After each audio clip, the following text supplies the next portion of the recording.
অষ্টম শ্রেণীর হিন্দু ধর্ম শিক্ষা টিউটোরিয়ালে তোমাদেরকে স্বাগতম। এই ভিডিওতে আমরা দ্বিতীয় অধ্যায়ের তৃতীয় পরিচ্ছেদ তীর্থক্ষেত্র এই পরিচ্ছেদের সকল ছক এবং প্রশ্নের উত্তর করব।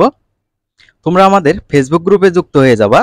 সেখানে যুক্ত হয়ে তোমরা আমাকে তোমাদের হোমওয়ার্কগুলো দেখাতে পারো, সেই সাথে মূল্যায়নের আপডেট সেখানে দেওয়া হবে।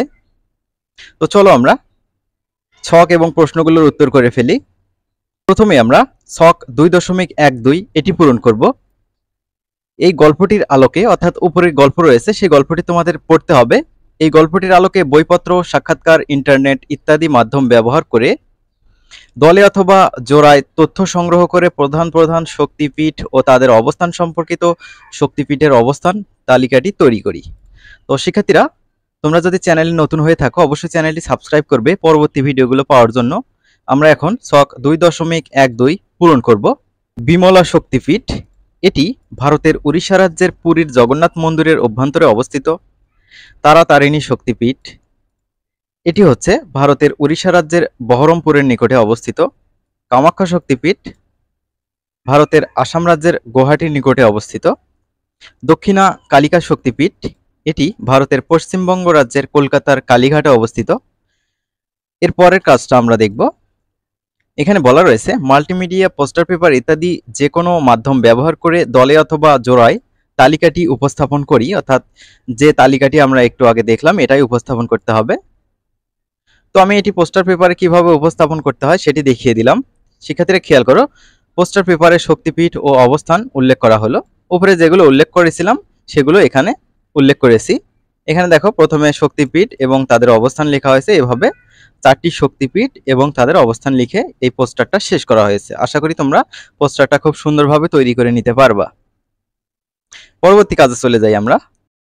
এখানে বলা রয়েছে এই 6টি শক্তিপীঠের নাম ও প্রধান প্রধান বৈশিষ্ট্যসমূহ দলে অথবা জোড়ায় আলোচনা করে এককভাবে শক্তিপীঠের বৈশিষ্ট্য ছকে লিখি।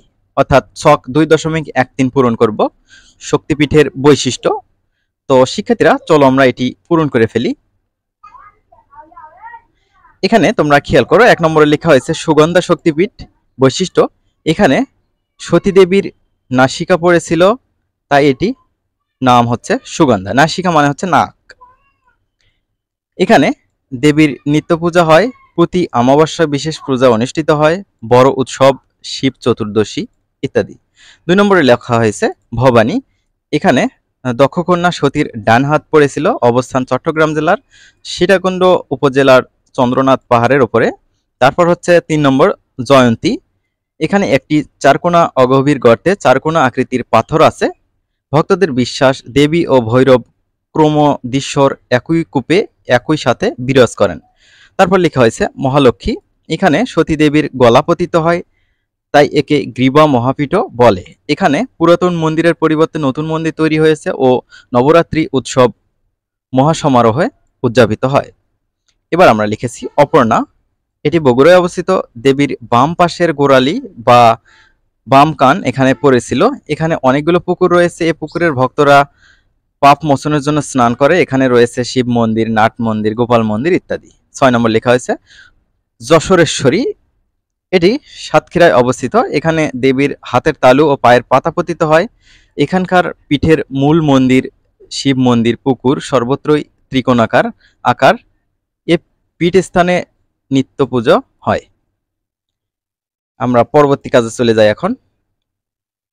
এখানে বলা রয়েছে বাংলাদেশের মানচিত্রে 6টি শক্তিপীঠের অবস্থান চিহ্নিত করে মানচিত্রের শক্তিপীঠ কাজটি করি। তো বাংলাদেশের মানচিত্র এখানে দেওয়া আছে। আমাদের শক্তিপীঠগুলো কোথায় কোথায় অবস্থিত এগুলো এখানে চিহ্নিত করতে হবে। তো এটার দেখো, এখানে রাজশাহী বিভাগে অপর্ণা রয়েছে শক্তিপীঠ। তারপর হচ্ছে সিলেট বিভাগে রয়েছে হচ্ছে জয়ন্তী ও মহালক্ষ্মী শক্তিপীঠ। তারপর হচ্ছে খুলনায় হচ্ছে যশোরেশ্বরী, বরিশালে হচ্ছে সুগন্ধা, আর হচ্ছে চট্টগ্রাম যে কালারটা দেখতে পাচ্ছ এখানে হচ্ছে ভবানী। তো এটা তোমরা চিহ্নিত করবে বইয়ের মধ্যে, ঠিক আছে? এর পরের কাজে যাব আমরা। এবারে দেখো, শক্তিপীঠ দর্শন ছকটি এককভাবে পূরণ করি। ছক 2.14 শক্তিপীঠ দর্শন। তো এই ছকটি আমরা এখন পূরণ করব। শিক্ষার্থীরা তোমরা তোমাদের বন্ধুদের মাঝে ভিডিওটি শেয়ার করে দিতে পারো যাতে তারাও উপকৃত হয়। এখানে লেখা হয়েছে শক্তিপীঠগুলোতে কেন যাওয়া প্রয়োজন। শক্তিপীঠগুলোতে গেলে পুণ্য হয়, ধর্মচর্চা হয়, তারপর হচ্ছে পাপ মোচন হয়, দেহ ও মন পবিত্র হয়, মনে প্রশান্তি আসে, সংসারে শান্তি আসে। এই হচ্ছে 2.14 পূরণ। এবার আমরা দেখি, আমরা যেতে চাই এরকম একটি তীর্থস্থান অথবা ধর্মস্থানে যাওয়ার জন্য দলে অথবা জোড়ায় একটি ভ্রমণ পরিকল্পনা তৈরি করে এককভাবে লিখি। এটা হচ্ছে ছক, এটা ছক 2.14, এটা ছক 2.15 হতো, কিন্তু এরা ভুল করেছে, যাই হোক সমস্যা নাই। তো এটা আমরা এখন পূরণ করব। তো এটা দেখো, যেখানে যেতে চাই লেখা হয়েছে ভবানী শক্তিপীঠ। যে কারণে যেতে চাই, পূর্ণ ধর্মচর্চা, পরিবার, দেশ ও জগতের কল্যাণের আশায়।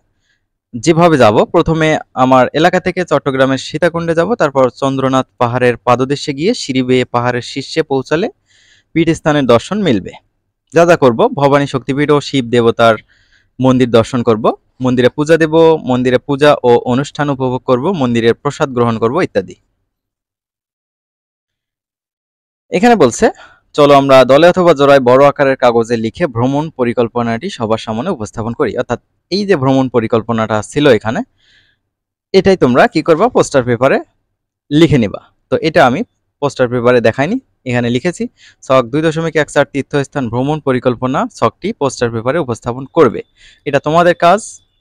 আমরা পরবর্তীতে 3য় অধ্যায় থেকে আলোচনা শুরু করব। শিক্ষার্থীরা, ভিডিওটি ভালো লাগলে চ্যানেলটি সাবস্ক্রাইব করবে এবং তোমাদের মন্তব্য থাকলে কমেন্ট করে জানাবে। ধন্যবাদ।